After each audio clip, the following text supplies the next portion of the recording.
Hello to you and welcome to Adelante Chicago. I'm Lourdes Duarte. Thank you so much for joining us today. Well, it is getting incredible reviews. Steppenwolf Theater's production of La Ruta tells a story of what's happened for years at the border. It zeroes in on the disappearance of young women in Juarez. The playwright Isaac Gomez is joining me now to talk a little bit more about its message and its impact. Congratulations to you. Thank you. Thank you. It means the world to me. Thank you. Before I came in here, I was reading a Chicago Tribune article that said that other theaters are fighting to have this as part of your production. That has got to feel incredible. Yeah, the feeling's overwhelming. It's beautiful that the message is being heard. Yeah, and the impact that it could have. So let's talk about the story behind La Ruta and where you come from as it relates to this storyline. Yeah, absolutely. So I'm originally from the border, born and raised in El Paso, Texas, El Juarez, Mexico.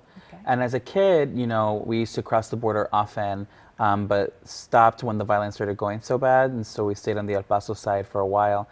And it wasn't until I was an adult that I really started learning about the missing and murdered women, and decided to go back to Juarez as an adult to interview women whose daughters are still missing, sisters, ex-bus drivers, ex-convicts, reporters, etc., to really try to understand the magnitude of what was going on. And this was about 7 years ago, and have been working on it ever since. Have you noticed the difference between when you were growing up at the border to 7 years later, or 7 years ago when you went to interview these women, to now? Absolutely. You know, as a kid, you're not necessarily aware of what you're socialized to think and believe. And as a young man, I had the ability and the privilege to walk anywhere I wanted to, whereas my young female cousins, I would have to walk them to the stores, across, you know, to throw trash, and I didn't know that was something I needed. That was a part of what was happening. I just thought it was normal, and it wasn't until I was an adult that I had to confront what it meant to be a man, a Mexican man in this context. And so it's as if you're experiencing the same exact place, but through totally new eyes. Okay. So when you tell the story on stage, because there's so many vantage points that you can take on this, the mothers who have their daughters who are still missing, you can tell the story from the point of view of the women who disappeared, to even the governmental issues that are going on in that area. So how do you tell this story in a way that people can relate to it? Absolutely. For me, it's always been about the women. You know, as a queer Mexican man, I owe my entire existence to Mexican women. And so this play is my love letter to them, my thank you note to them. I see you, thank you for everything. And the play really is about the women, how you live in the wake of unspeakable loss. And the key word is living. And so what does it mean to have to thrive, survive, revive, and create a new life for yourself? And it was that point of view that you rarely see when it comes to this story. It's often like a whodunit, murder mystery type of perspective.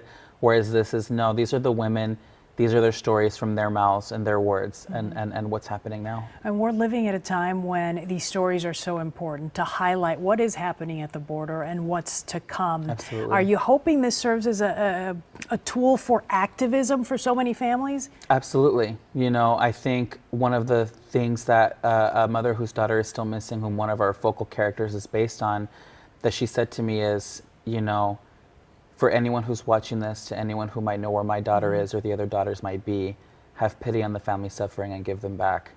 And though I don't know if anyone seeing the show might know where her daughter or the other women might be necessarily, it's that awareness that can turn into action. And that is the crucial first step. Yeah, it opens eyes. Absolutely. Opens eyes.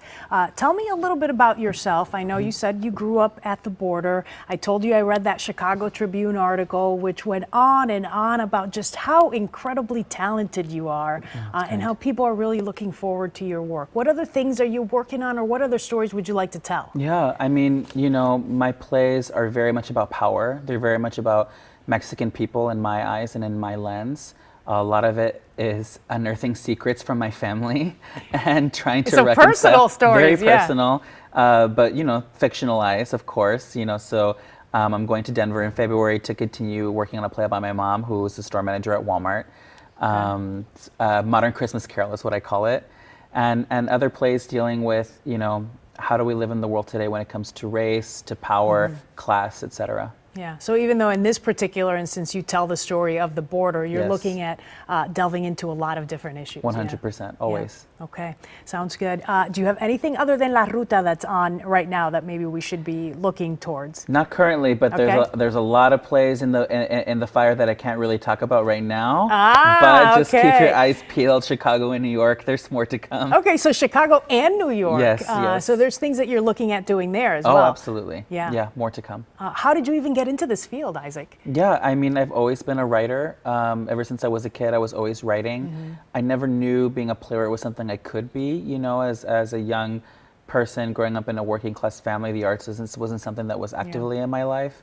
But it found me through a 5th grade teacher who really encouraged me to keep, you know, telling stories. That's what bridges empathy and helps us understand each other in deeper ways. Sounds like you got a play right there, 5th grade teacher. Yes, there is. All right, there's a bunch of other people that are a part of this production that I think hugely. are worth mentioning. I'll let you go through the list. Absolutely. So, you know, I'm feeling honored for the production to be helmed by Steppenwolf Ensemble member Sandra Marquez, featuring the latest Steppenwolf Ensemble member Karen Rodriguez, who is my sister, basically. Oh, is that okay? Not really. Okay. In a sense. I feel like I've seen her in another show, though. Oh, yeah. Have I? Yeah, okay. She was in the Doppelganger recently. That's what it was. Steppenwolf. She was amazing. Oh, she just was wait. excellent. She's even more incredible in this. Just wait. Okay. So we moved here together, actually, from Austin. Yeah. We've been working on this play for 7 years together. Okay, another strong Latina. 100%. It's wonderful to see. Yeah. Yes, absolutely. And then the cast features Sandra Delgado, Charin Alvarez, Mari Marroquin,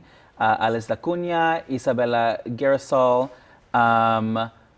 Laura Crote, the phenomenal Laura Crote, and then a design team of incredible, brilliant artists to bring it to life. Okay, sounds good. So let's get the information up on when people can see it, for how long. So it runs until, what's the date? January 27th. Okay, so you've got a little bit of time, and if you're interested, there it is, steppenwolf.org, I believe is a website for tickets and information.